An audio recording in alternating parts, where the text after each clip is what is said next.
இன்னைக்கு இந்த வீடியோல எது சம்பந்தமா பார்க்க போறோம்னு சொல்லி பாத்தீங்கன்னா நிறைய பேர் எனக்கு கமெண்ட் பண்ணிருந்தீங்க சூன் விசாவை பத்தி பேசுங்க ப்ரோ, சூன் விசாக்கு வரலாமா, சூன் விசாக்கு வரணும்னா எப்படி வர, எவ்வளவு செலவாகும், எவ்வளவு சம்பளம் எடுக்கலாம், இப்ப இங்க இருக்கிறவங்க எவ்வளவு செலவு எடுத்துட்டு இருக்காங்க, சூன் விசாக்கும் ஹாதி விசாக்கும் என்னென்ன வித்தியாசம் செல்ற வரங்காட்டிலையுமே இந்த வீடியோல செல்ல போறேன். ஸ்கிப் பண்ணாம தொடர்ச்சியா வீடியோவை பாருங்க. இந்த வீடியோ கீழே நிறைய பேர் கேட்ட ஒரு கேள்விதான், நிறைய பேர் கமெண்ட் பண்ணதுதான் சூன் விசாவை பத்தி டீடைல்ஸா பேசுங்க ப்ரோன்னு சொல்லி போட்டு நிறைய பேர் கமெண்ட் பண்ணிருந்தீங்க. நானும் சூன் விசா சம்பந்தமா ஒரு வீடியோ போடணும்னு சொல்லி நினைச்சிட்டு இருந்தேன். நிறைய விஷயங்களை கலெக்ட் பண்ணி தான் சூன் விசா சம்பந்தமான விஷயத்தை செல்லணும். சூன் விசா சம்பந்தமா நான் பேசுறேன்னு சொன்னா சூன் விசால டீடைல்ஸ் எல்லாமே எனக்கு தெரிஞ்சிருக்கணும். அப்பதான் சூன் விசாவை பத்தி பேசலாம். நான் இப்ப பேச போற டீடைல்ஸ் எல்லாமே இங்க சூன் விசாவில் இருக்கிற எல்லார்ட்டையுமே கலெக்ட் பண்ண டீடைல்ஸ் தான். முதலாவது நம்ம பார்க்கணும் சூன் விசாக்கும் ஹாதிம் விசாக்கும் என்னென்ன வித்தியாசம் சொல்லி போட்டு. சூன் விசா டிஃபரண்ட், ஹாதிம் விசா டிஃபரண்ட். ஹாதிம் விசா வீட்டுல வேலை செய்யற டிரைவர், வீட்டுல வேலை செய்யற ஹத்தாமா, இப்படி இவங்கள்ட்ட இருக்கிறது தான் ஹாதிம் விசா. அதே மாதிரி ஒரு கம்பெனி கீழே இல்லன்னு சொன்னா நம்ம ஓனா இங்க ஏதாவது ஒரு வேலை செய்யறன்னு சொன்னா தான் சூன் விசாவுல வேலை செய்யலாம். சூன் விசாக்கு நிறைய பெனிஃபிட் இருக்குது. நீங்க சூன் விசாவுல வாரீங்கன்னு சொன்னா குவைட்ல நிறைய பெனிஃபிட் இருக்குது. குவைட்ல வந்தா சூன் விசாக்கு வாரது பெட்டர்னு செல்வன். ஆனா நிறைய காசு செலவாகும் சூன் விசாக்கு நீங்க வாரன்னு சொன்னா. ஒரு வாரம் இல்லங்க, நிறைய காசு செலவாகும் நீங்க வாரன்னு சொன்னா சூன் விசாக்கு. அது மட்டும் இல்லாம சூன் விசால நிறைய டீடைல்ஸ் இருக்கு. குவைட்டுக்கு நீங்க சூன் விசாவுல வாரன்னு சொன்னா நிறைய வேலை இருக்குது. சூன் விசாவுல நிறைய டிஃபரெண்டான சூன் விசாக்கள் இருக்குது, நிறைய கேட்டகரி இருக்குது. நீங்க வாரன்னு சொன்னா டிரைவரா வரலாம், நான் சொல்லிப்பேன். நிறைய நிறைய நிறைய வேலை இருக்குது. எல்லா வேலைக்குமே சூன் விசா இருக்குது. நிறைய பேர் இப்போ வந்துட்டு இங்க சூன் விசாவுல தான் இருக்காங்க. குவைட் அரசாங்கமும் ஹாதிம்ல இருக்கிற எல்லாருமே நீங்க சூன்ல மாறிக்கலாம்னு சொல்லி போட்டு இப்போ ஒரு வருஷத்துக்கு முதல் சான்ஸ் கொடுத்திருந்தாங்க. அதுல நிறைய பேர் சூன் விசாக்கு மாறினாங்க. உங்க எல்லாருக்குமே தெரிஞ்சிருக்கும் அந்த விஷயம். இப்ப நீங்க சூன் விசாக்கு வாரன்னு சொன்னா, நான் இப்ப செல்ல போற சூன் விசா வந்துட்டு ஒரு டிரைவரா நீங்க சூன் விசாக்கு வர போறீங்கன்னு சொன்னா, குவைட்டுக்கு சூன் அக்காமாக்கு வர போறீங்க, சூன் விசா உங்களுக்கு வேணும்னு சொன்னா, டிரைவரா சூன் விசாக்கு வரன்னு சொன்னா ஒரு கம்பெனி ஒன்று கீழே தான் நீங்க ரெஜிஸ்டர் பண்ணி தான் வரணும். அது எப்படின்னு சொல்லி போட்டு பாத்தீங்கன்னு சொன்னா, ஒரு கம்பெனிக்கு கீழே வேலை செய்யற மாதிரிக்கும் சூன் விசா இருக்குது. இல்ல நான் ஒரு கம்பெனி கீழே சூன் விசா எடுத்துட்டு வேற வேற இடத்துல போய் வேலை செய்யற மாதிரிக்கும் சூன் விசா இருக்குது. அது கொஞ்சம் எக்ஸ்பென்சிவ் ஆகும். ஒரு கம்பெனி கீழே நீங்க வேலை செய்யற சூன் அக்காமான்னு சொன்னா அது கொஞ்சம் குறைய இருக்குது. ஆனா நீங்க ஓனா வேற வேற வேலை செய்ய போறீங்கன்னு சொன்னா அந்த சூன் விசாக்கு எக்ஸ்பென்சிவ் ஆகும். சூன் விசாக்கு நீங்க வாரையா இருந்தா எவ்வளவு செலவாகும் சொல்லி போட்டு பாத்தீங்கன்னு சொன்னா, விசாக்கு மட்டும் 600 தினார்ல இருந்து 800 தினார் வரங்காட்டிலுமே வரும். அது ஒவ்வொரு கம்பெனியை பொறுத்து இருக்குது. உங்களுக்கு விசா அனுப்புற ஆளை பொறுத்து இருக்குது. அவரு எவ்வளவு செல்றாரோ அதை நீங்க கொடுத்து தான் ஆகணும். இப்ப சில டைம்ல வந்துட்டு அவர் 600 தினார் செல்லலாம், 700 தினார் செல்லலாம், 800 தினார் செல்லலாம். 600 தினார்ல இருந்து 800 தினார் வரங்காட்டிலுமே அவைலபிள் இருக்குது சூன் விசா குவைட்ல. இப்ப நீங்க இந்த காசை கொடுக்கீங்கன்னு சொன்னா, இந்த சூன் அக்காமாவெல்லாம் செட் பண்றீங்கன்னு சொன்னா நிறைய ஏஜென்ட்ஸ் மூலமாவும் வரலாம். அப்படி இல்லைன்னு சொன்னா உங்களோட ஃப்ரெண்ட் இங்க தெரிஞ்ச யாரும் இருக்காங்கன்னு சொன்னா அவங்கள்ட்ட நீங்க சூன் விசாக்கு அப்ளை பண்ண சொல்லி அவங்களுக்கு தெரிஞ்ச இடத்துல இருந்து அப்ளை பண்ண சொல்லி வரலாம். நீங்க உங்களுக்கு தெரியாத நபர் யாருக்கிட்டயுமே 800 தினார காசை கொடுக்காதீங்க. ஏன்னு சொன்னா இங்க வந்துட்டு நிறைய பேர் வந்துட்டு விசா அனுப்புறேன், அது செய்யறேன், இது செய்யறேன்னு சொல்லி போட்டு ஏமாத்திட்டு போயிடுவாங்க. 800 தினார்னு சொன்னா பெரிய காசு. வேற யார்ட்டையுமே கொடுக்காதீங்க. உங்களுக்கு தெரிஞ்ச நபர்கள்ட்ட மட்டும் அந்த காசை கொடுங்க. இப்ப ஏஜென்ட்ஸ்ட்ட கொடுங்க, இல்லன்னு சொன்னா உங்களோட ஃப்ரெண்ட் மாட்ட கொடுங்க. நீங்க வாரத்துக்கு நிறைய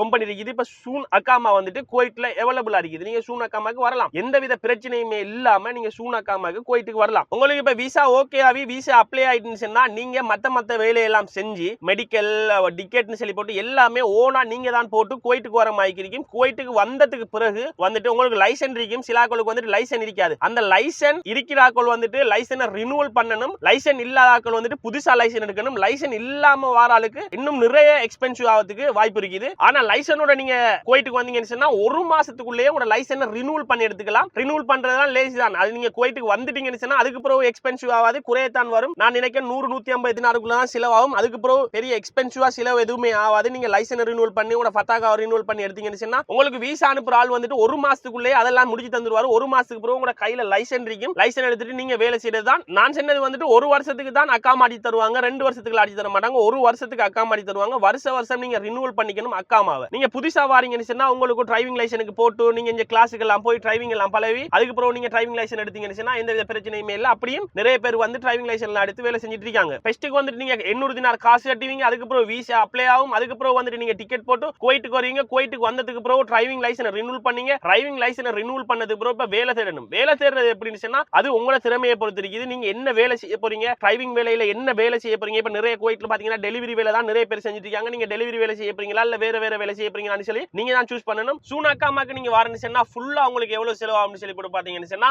1000 தினார்ல இருந்து 1200 தினார் வரங்காட்டிலையுமே செலவாகலாம். 1000 தினார்ல இருந்து 1200 தினாருக்குள்ள செலவாயிடுச்சுன்னா நீங்க வந்துட்டு இங்க டிரைவிங் லைசன்ஸ் பத்தாக்கா அக்காமா எல்லாத்தையும் நீங்க இங்க அடிச்சிட்டு அதை அவங்க கம்பெனி உங்களோட வார கம்பெனியை அடிச்சு தருவாங்க. வண்டியும் தருவாங்க, உங்களுக்கு வண்டி ஒன்றும் தருவாங்க. மாசம் மாசம் நீங்க அவங்களுக்கு அக்காமா கட்டுற மாதிரி இருக்கும். இல்லைன்னு வருஷம் நீங்க அக்காமாக்கு பே பண்றதுனாலும் பே பண்ணிட்டு இருக்கலாம். ஆனா இப்ப சம்பாதிக்கலாமான்னு சொல்லி போட்டு கேட்டீங்கன்னு குவைட்ல கண்டிப்பா சம்பாதிக்கலாம். இப்ப நீங்க சூன் விசாக்கு வர ஒரு ஆளா இருந்தீங்கன்னு சூன் விசாக்கு வாரது பெட்டர், 100% பெட்டர் சொல்லுவேன். ஏன்னு சொன்னா வீட்டுல வேலை செய்யறேன்னு சொல்றது இப்ப கடும் கஷ்டமா இருக்குது. வீட்டு டிரைவரா வந்து நம்ம வேலை செய்யறேன்னு சொல்றது கடும் கஷ்டமா இருக்குது. ஏகப்பட்ட வேலைகளை செல்றாள், அங்க போன்னு செல்றாள், இங்க போன்னு செல்றாள், அதை செய்ய இதை செய்ய செல்றாள். ஆனா சம்பளத்தை பாத்தீங்கன்னு சொன்னா 100 தினார் 120 தினார் 150 தினார் சம்பளம் எடுத்துட்டாங்க. அதை விட பெட்டரான வேலை தான் சூன் விசா. சூன் விசாவுல நம்ம எந்த அளவுக்கு கான்பிடென்டா இருக்கமோ, எப்படி வேலை செய்வோம், இப்படி வேலை செஞ்சா காசு விளைக்கலாம்னு சொல்லி போட்டு நம்மளோட திறமையை பொறுத்து சூன் விசாவுல நம்ம சம்பாதிச்சுட்டு இருக்கலாம். குறைஞ்சது நீங்க 300 தினார்ல இருந்து 350 தினார் வரங்காட்டிலுமே மாசம் ஏர்ன் பண்ணிடலாம். 450 தினார் 500 தினார் 600 தினார் 700 தினார் 750 தினார் சம்பாதிக்கிறவங்களும் சூன் விசாவுல இருக்காங்க. நீங்க கேட்டு பாருங்க, உங்கள்ட்ட தெரிஞ்சாக்கொள்ட்ட. ஆனா வேலை செய்யாம நாங்க சும்மா இருக்கோம்னு சொல்றதெல்லாம் போய் நீங்க சூன் விசாக்கு வந்தீங்கன்னு சொன்னா கண்டிப்பா நீங்க உழைக்கலாம், நிறைய காசு சம்பாதிக்கலாம் சொல்றதுதான் என்ற கருத்து. உங்கள்ட்ட 800 தினார் காசு இருந்தா நீங்க சூன் விசாக்கு வரலாம், அப்ளை பண்ணி சூன் விசாக்கு வரலாம். சூன் விசாக்கு வரேன்னு சொன்னா நிறைய பேர் சொல்லுவாங்க ஃப்ரீயா சூன் விசா இருக்குது, சூன் விசா ஃப்ரீயா குவைட்ல அவைலபிள் இருக்குன்னு சொல்லி போட்டு சொல்லுவாங்க. அது எப்படிப்பட்ட சூன் விசான்னு சொல்லி போட்டு பாத்தீங்கன்னு சொன்னா நீங்க ஒரு 2 வருஷம் ஒரு கம்பெனி கீழே வேலை செய்யணும். அதுக்கு பிறகுதான் அந்த கம்பெனில இருந்து ரிலீஸ் பண்ணிட்டு நீங்க ஓனா வேலை செய்யணும். அதுவும் நிறைய பேர் வந்துட்டு அது நிறைய பேருக்கு சக்சஸ் ஆகுதுன்னு சொல்றாங்க. ஃப்ரீயா சூன் விசாவுல வந்து ஏமாந்து நாட்டுக்கு போனவங்க நிறைய பேர் இருக்காங்க. 2-3 வருஷம் வேலை செஞ்சு ஒரு கம்பெனியை கொடுத்து போட்டு நீங்க சூன் விசா 800 தினார் காசு கட்டி பாரது சிறந்த சொல்லுவேன், பெஸ்ட்னு சொல்லுவேன். ஏன்னு சொன்னா இப்போ வந்துட்டு சூனக்காமா எவ்வளவு இருக்குது, இந்த கேட்டகரியில தான் எவ்வளவு இருக்குது நான் சொல்றதுல தான். ஆனா அதுல நிறைய டிஃபரெண்ட் இருக்குது. 300 தினாருக்கு இருக்குது, 400 தினாருக்கு இருக்குது, 450 தினாருக்கு இருக்குது. உங்களுக்கு சூனக்காமா அடித்தார குவைட், அதாவது உங்களுக்கு உங்களோட ஓனரை பொறுத்து இருக்குது. உங்களோட ஓனர் எவ்வளவு காசு கேட்கார சூனக்காமாக்கு அந்த காசை நீங்க கொடுத்தே ஆகணும். அது கம்பெனி கீழே தான் அது வரும். அந்த கம்பெனி கீழே எவ்வளவு காசு கேட்காங்களோ அந்த காசை நீங்க கொடுத்து தான் ஆகணும், பே பண்ணி தான் ஆகணும்.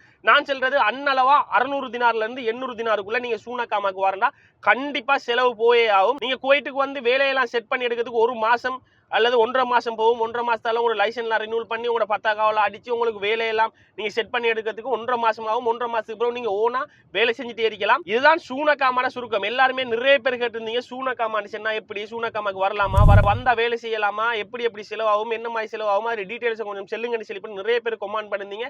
அதுக்காண்டி தான் இந்த வீடியோவை நான் மேக் பண்ணியிருந்தேன். நிறைய பேர்கிட்ட கேட்டு தான் இந்த வீடியோவை நான் மேக் பண்ணிக்கேன். நிறைய டீடைல்ஸை கலெக்ட் பண்ணி இந்த வீடியோ உங்களுக்கு இன்ஃபர்மேஷனான வீடியோ இருந்துச்சுன்னு சொன்னா, உங்களுக்கு பிடிச்சிருந்துச்சுன்னு சொன்னா லைக் பண்ணுங்க, கமெண்ட் பண்ணுங்க, மறக்காம மிஸ்டர் சிலோன் யூடியூப் சேனலை சப்ஸ்கிரைப் பண்ணுங்க. இன்னும் ஒரு சுவாரஸ்யமான காணொளி தொகுப்பின் மூலம் உங்கள் அனைவரையும் சந்திக்கும் வரை உங்களிடமிருந்து விடைபெறும் நான் ரிஜாஜ் இஸ்மாயில்.